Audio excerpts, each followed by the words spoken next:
a jewel of New Mexico, a place where if Billy the Kid was resurrected, he would recognize it from the time that he last saw it. Rolling hills, a little bit of mountains, a river, green, very pretty. Among these mountains in southern New Mexico lies Fort Stanton Snowy River National Conservation Area. Once home to Billy the Kid, occupied by both Union and Confederate armies, the Buffalo Soldiers, and the Apache Mescalaro tribe, its history and culture are rich. Today, it remains largely as it existed 150 years ago, offering new opportunities above and below ground. It's a huge area for recreation. That includes everything from trails like for horses, mountain bikes, hikers, to our caving program, which is also a huge part of our resource here. Directly beneath this postcard New Mexico landscape is Fort Stanton Cave, an obscure recreational caving site since the 1960s.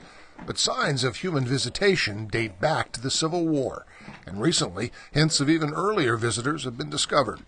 We've recently found evidence of where cane torches are being hit on the ceiling like in Mammoth Cave, only here the fragments have stuck into the mud, so we actually are going to be able to get a radiocarbon date one of these days.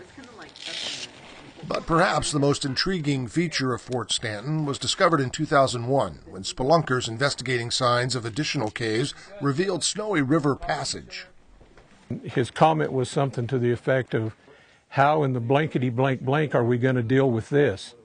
And of course those that were behind him said, what is it? He said, I don't know, it looks like a snowy river. And that's how Snowy River got its name.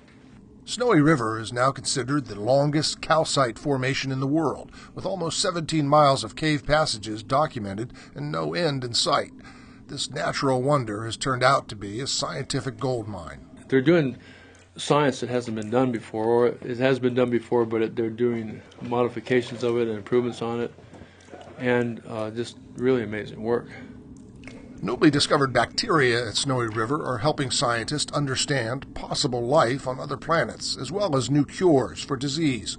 It's also an opportunity to study how humans impact underground environments, and the findings have resulted in a more holistic approach to managing public lands. When we do management actions on the surface, we know that what we do up here is going to infiltrate into cave passages below.